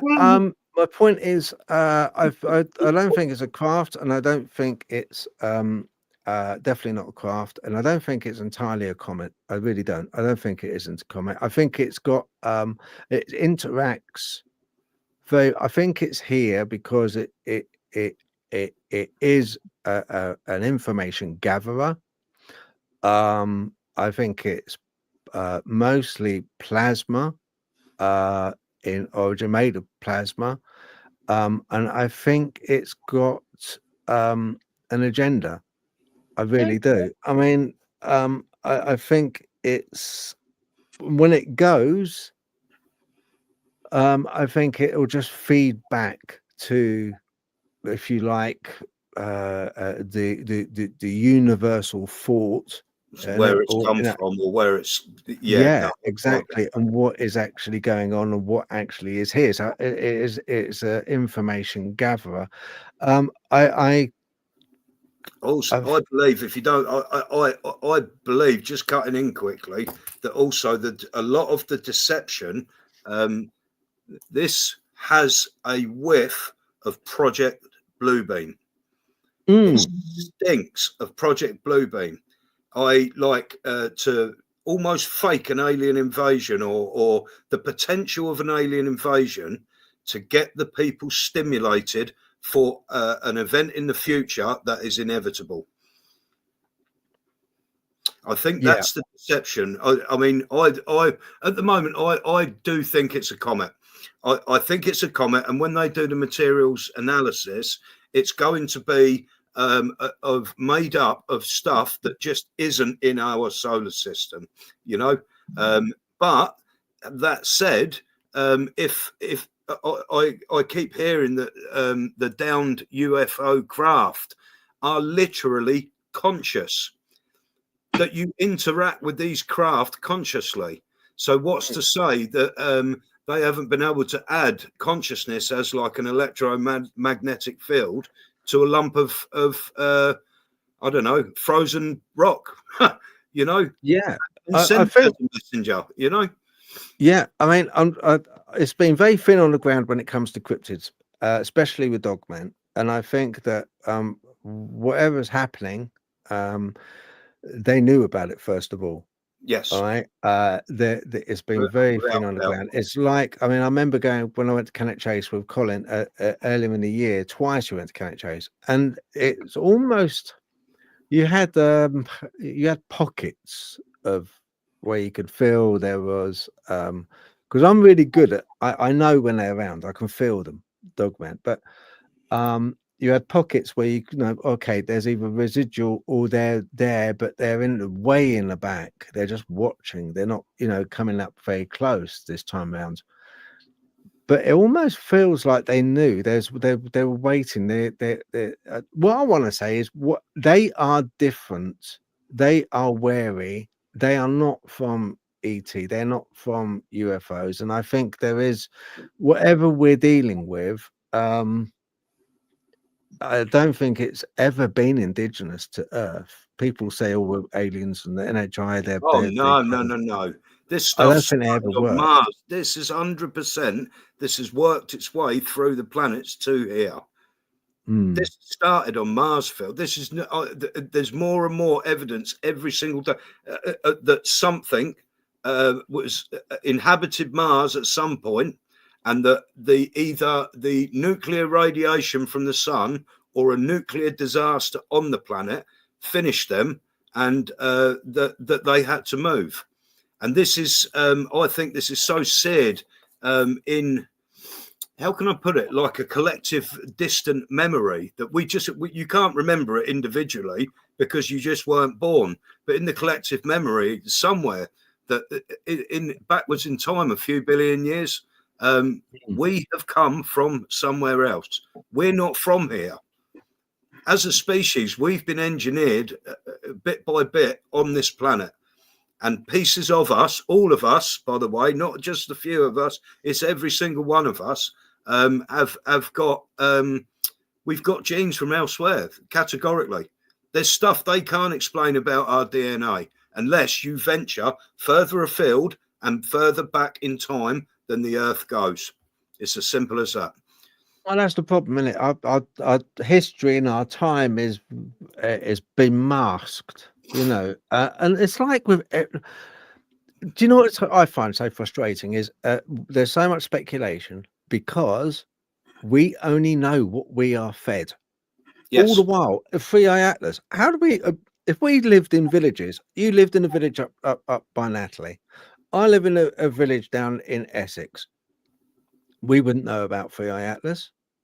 Oh no, no. We might not even know. I don't watch regular TV or news. So No. if I didn't have the internet, I would never have even heard of this. No. And probably if we saw a light in the sky, I'd go running into my cave and start drawing it on a wall. That's what I'd do. I'd go, cool, it's a strange light. I go, but that would be the down news. in a modern day journal, or you make a document of it. You document. Yeah, that's the news. You know? But what I'm saying is the manipulation of those that are able to, you talking about Project Bluebeam, the manipulation of those in a position, before we go down the route of, we're not indigenous to Earth, or, we're made, before we go down that route, because that's another program entirely. That's a long one. But it's a case of people have to understand that whatever news we get is given to us. I haven't seen it. I can only believe when people go, "Oh, you're a nut job. What are you talking about Dogman for?" You, I've seen Dogman, so I can believe in Dogman. I know you've seen UFOs. And I believe you that you saw those triangles. I believe you 100%, because you can tell by the way a person presents the account. A lot of times you can tell that. But other than that, the rest of it, I don't know, mate, because you don't, with Project Bluebeam, with what they tell us, how do we actually know? How do we know? I mean, I scour YouTube, I scour TikTok, but it's only what we're told, isn't it? We have to remember that. We're under, again, I've been doing a research project for months now, based on some research that I'd done a couple of years ago. On what I call the God King theory, and now how certain control systems, including the religious control system and the monetary control system, has been infiltrated from the start by an external influence right up until today. Now, that external influence, we can call it ET, NHI, you call it whatever you like. We just put that to one side for a minute. That every time that these interactions have taken place in history, just for a good example is the Jewish religion. So Moses had his encounter on Mount Sinai. He's come down. He's cast aside a set of people for worshipping a calf, and he's installed this system of worship to a singular God. It's as simple as that. And in that worship, you'll have a priest, a direct contact with God that nobody else is allowed. It's only that person. So you have to then speak to the rabbis and the priests to speak to this person who will speak to God on your behalf. It's a control system. You actually see it with money.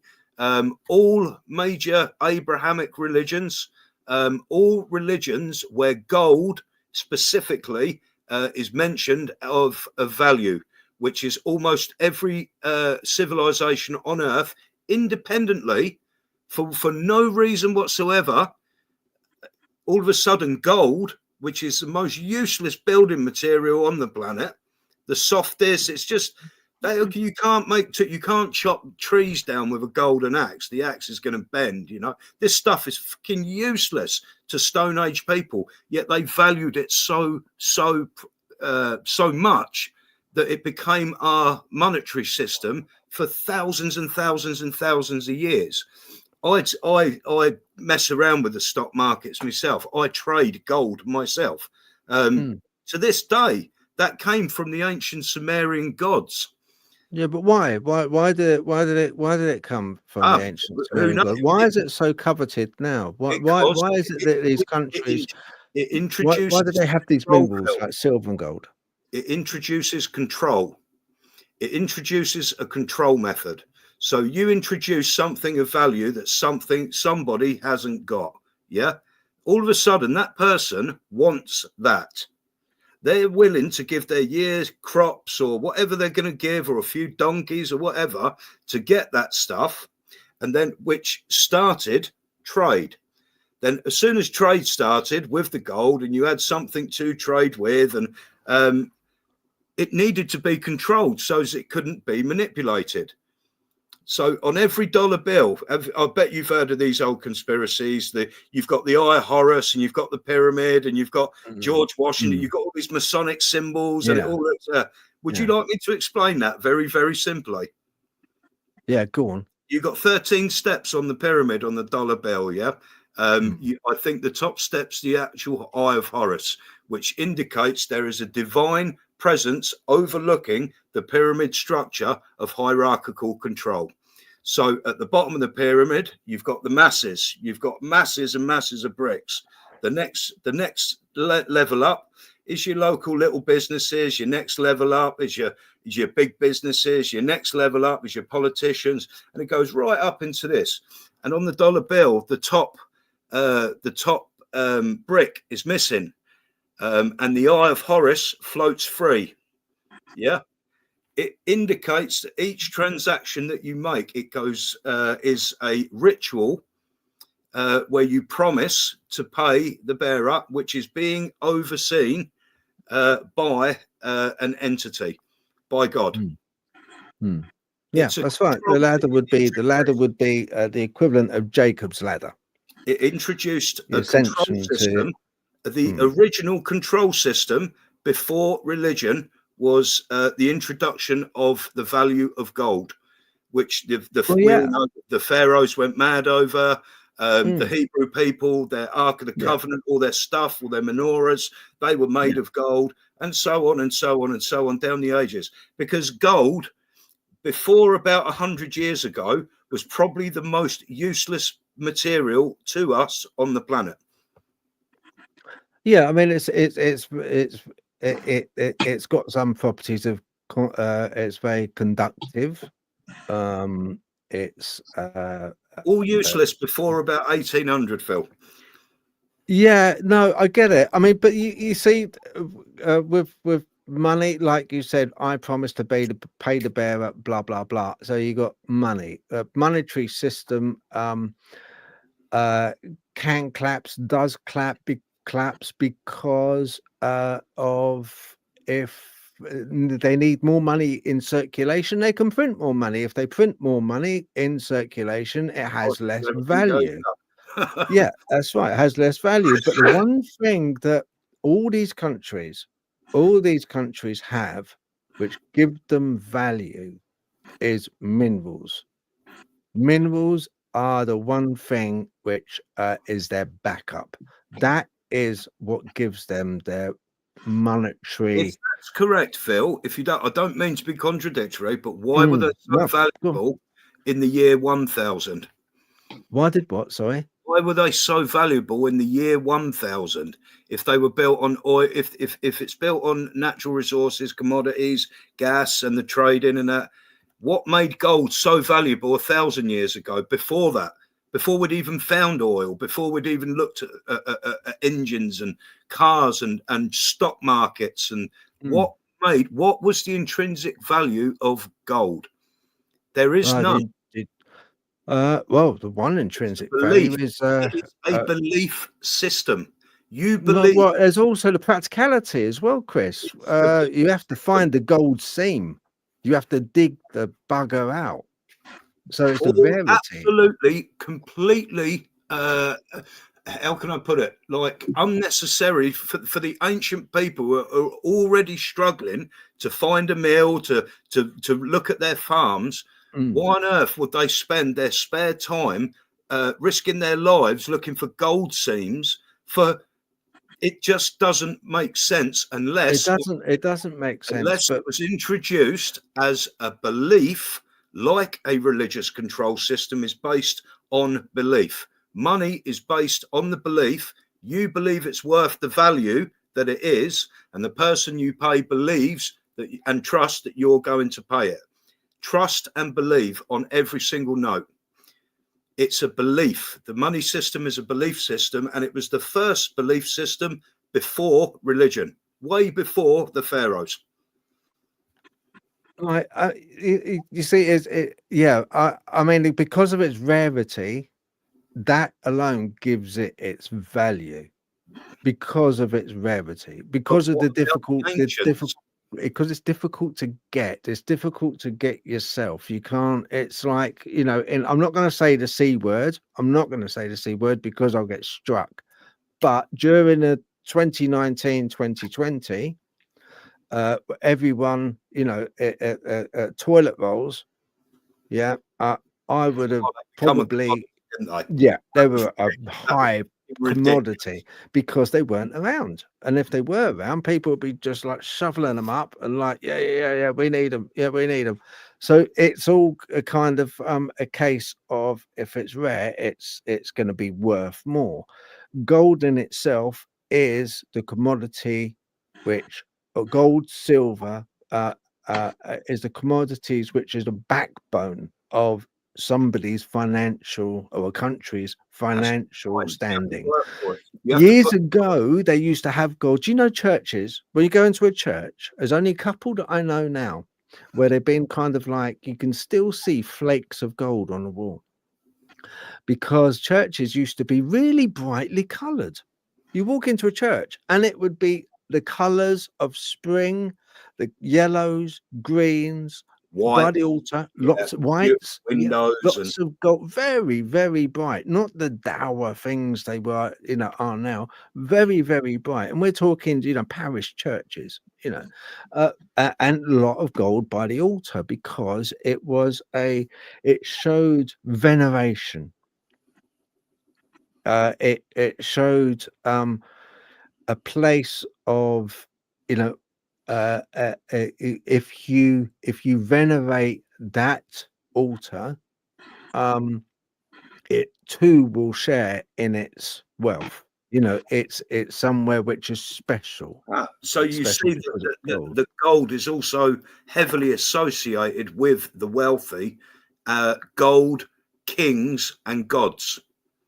You've just said it Yeah. yourself. It's all related there, I and was that's going to say, is gold like the original color of whatever entity originated from, and therefore it's just literally the color that the thing was? it's the. I think it was based on the sun at the time, likely, especially with the pharaohs.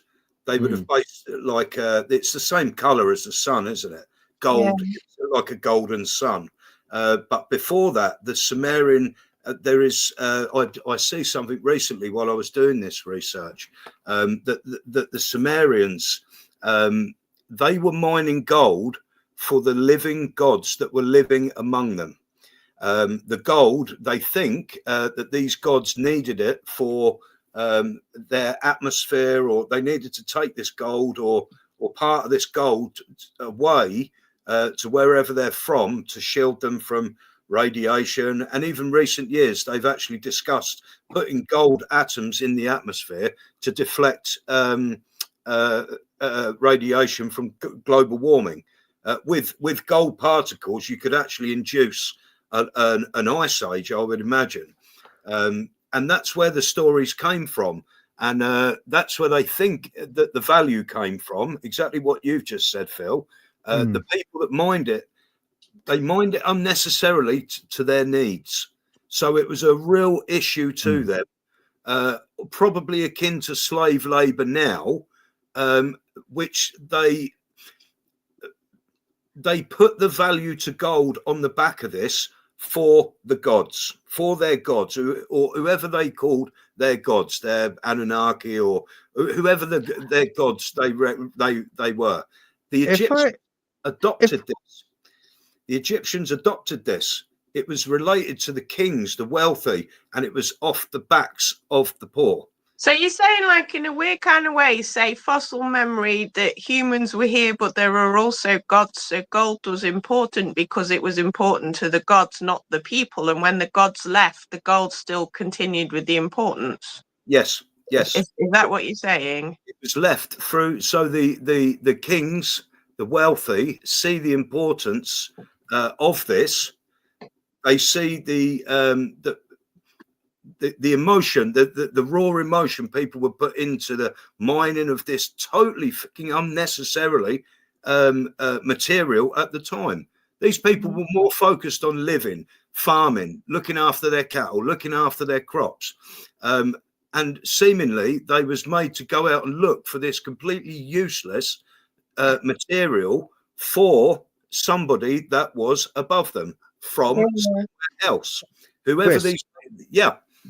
how about if I show you something? All right. Yeah, Now, how please. about if I show you that it wasn't just the case that, you know, it was they adorned things with gold and held it in reverence. It was also they held it in reverence because a lot of the beings they saw, be it angels or other beings, would be gold.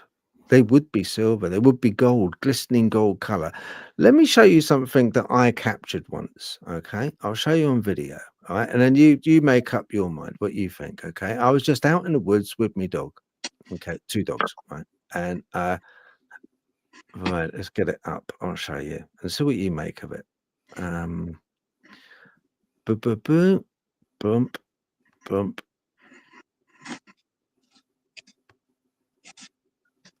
Right, here we go. Play it.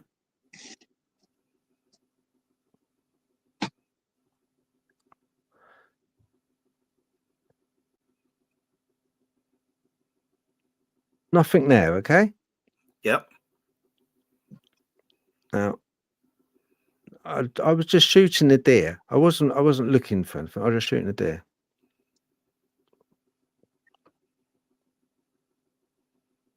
Right.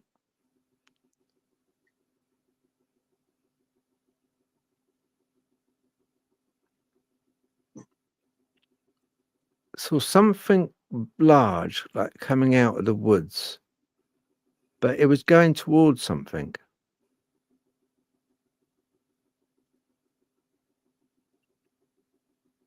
Matter of seconds, I done that second video, and the deer started moving away from this entity.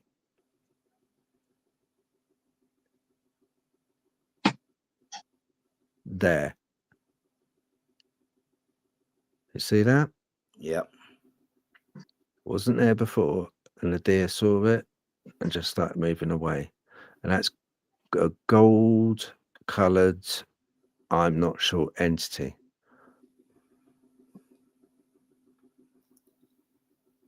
So a lot of what we've been looking at is it's speculation grounded with some archaeological evidence, if that makes sense.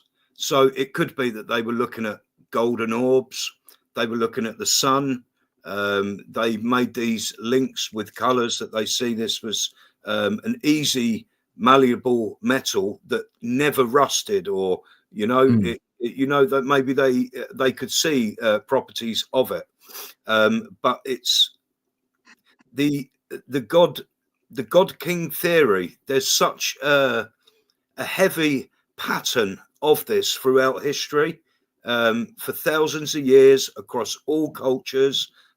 They've all got this idea that gold is so very valuable, which has made it valuable through belief only, because it's not. It's another. It's all it is metal that's hard to get. It's metal that's hard to get. That is, unless you're using it for chipboards and computer AI stuff, it's actually useless. Gold is absolutely useless. It's soft. It melts easy. It's you can't make tools out of it. You can make pretty things out of it. Yeah. Can I ask? Are you okay if I just bring up some questions? If Yeah, of people course. have got any Yeah. questions, is that right, Chris? Let's have a look. Have we got any questions there? Let's have a look. See if we got any. Oh, I tell you what. Cromwell got rid of that. Was the gods aliens? Quite possibly. I think they are seriously looking at the possibility that somehow that they're the gods, or them from somewhere else are here to they're not from here, and they're not us, but they've been interfering with us. And these interactions over the years with Moses, even the Egyptian pharaohs, kings in the past, Charlemagne.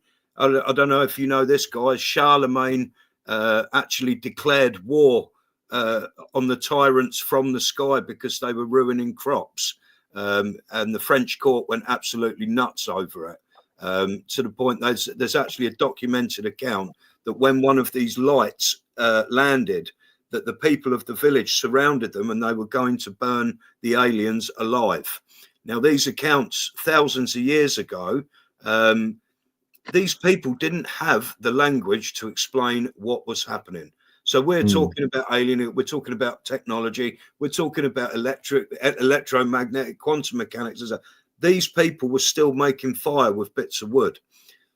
They just invented a wheel. You know, these people did not have the language to explain what they were seeing. And I believe if you look, especially in the like the Book of Enoch, especially accounts in the Old Testament themselves, they describe what we are describing now as contact experiences. This is where you're good. This is where religions, I think, spawned from, or the idea of religions. This is it. These are your gods. These are your gods, without a doubt. This is interesting. Either that. Is it mono they were all on atomic gold that psychedelics. is special? Sorry. It's got Matthew Gribben 5817 said a good point. Is it monoatomic gold that I is would have to special? look that up, but I think it is. I think it's something to do with the isotope ratios. It's not. So we've got the solid gold, which we make rings and stuff. Monatomic gold, I think, is gold atoms with different particle ratios than that. I'd have to look that up, but yes, it is different. Monatomic I wonder gold. if that's the same gold that we're able to. It's meant to be good to eat. It's meant to be good for you. A certain amount of gold to eat. Gold is meant to be beneficial to our health. I'm just wondering if it is monatomic. I'd have to look that one up. Monatomic. Well, yeah, one of them. But yeah. Okay. All right. And excellent. Thank you for that, because that was I didn't think of that. I forgot about that monatomic. Yeah. Do you know what? Some words I just cannot get. I just can't get it. Word of the week that Phil can't say. Yeah, do you know, it just sort of, I don't know, yeah, kind of like my tongue gets, my tongue's doing like kind of cartwheels in my mouth around that one. Yeah, sculptor was the other one. The other week was stonemason, and he couldn't say sculptor. That's really funny. Oh dear, monoatomic. I can't say it now. Monoatomic. Monatomic. Let me have a quick. I'll Google that as it goes. yeah, I'm sure it's the stuff that we can eat. You can Finger eat dust. gold, because it's inert, and I think it does have. I can't remember. I know silver's got antibiotic properties, but I'm not 100% sure because gold is edible technically. Yeah. So you can because it's inert. Food. You can eat food grade high carat gold E175, which is used as a food additive. It's gold leaf. I think it's so. Yeah. Some cakes and things, so you would have gold leaf and cocktails. I know certain gold leaf sprinkles in them.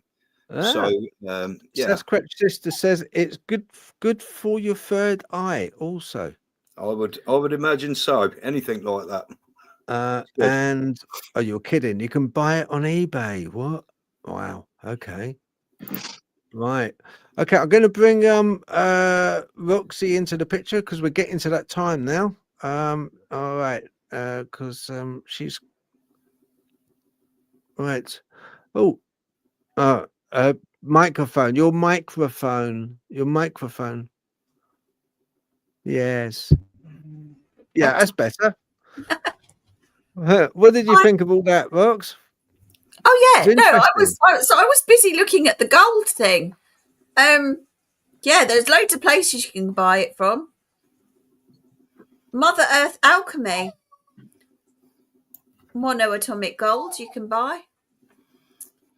Yeah, Our food, very monatomic gold. interesting. It looks like a supplement. It doesn't look like a gold leaf or anything like that. No, Monatomic gold actually looks like salt.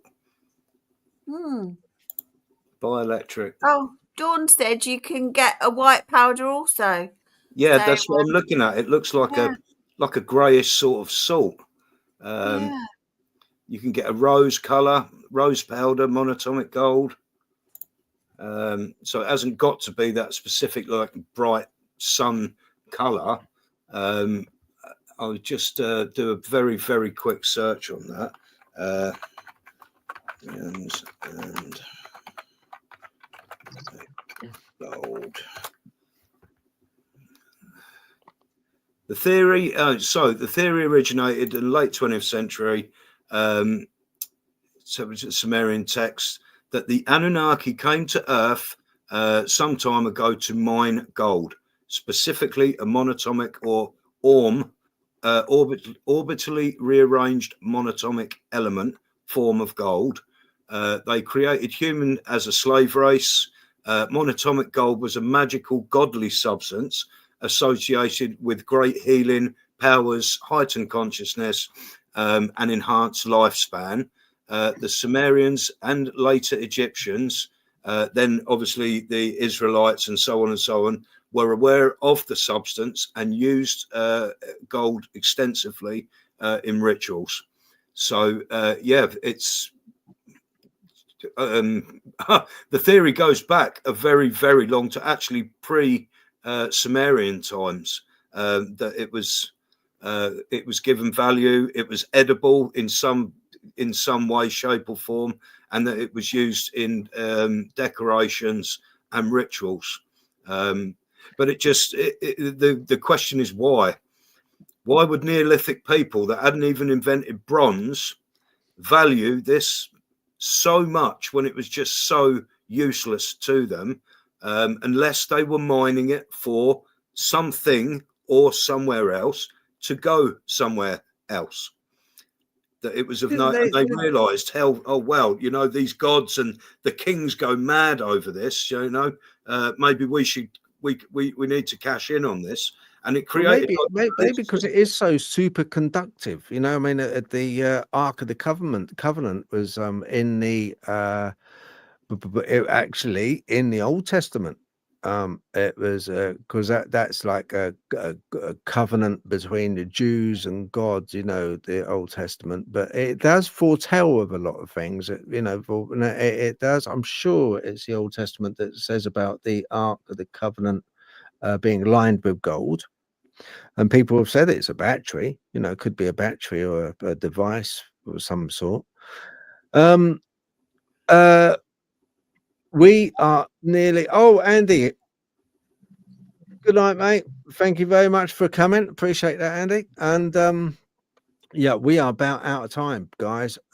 Chris, we'll have to have you back on, mate. Anytime. Just give us a shout, Phil. I'll always jump on, no problem. All right, lovely. And I'll check out those links you sent as well. I'll check out those. It's been a really interesting chat. Really enjoyed it.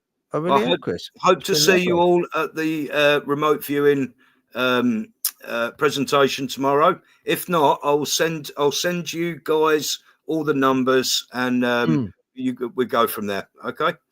Cool. Thank you. Yeah. What's your? I'll have to send us your link, and I'll post it. Okay. All right, then, mate. No problem. I might do that. All right then. And other than that, yeah. Right. Rox, do you want to say goodbye? Done, are we? We're done. I think so. Yeah, I think we're done. It's been fantastic, and I think we need to go quick. Yeah, I do. All right, you take care. Thank you, everybody. Appreciate it. Everyone, and good night. Bye-bye. Good night, everyone. See you later. Bye now.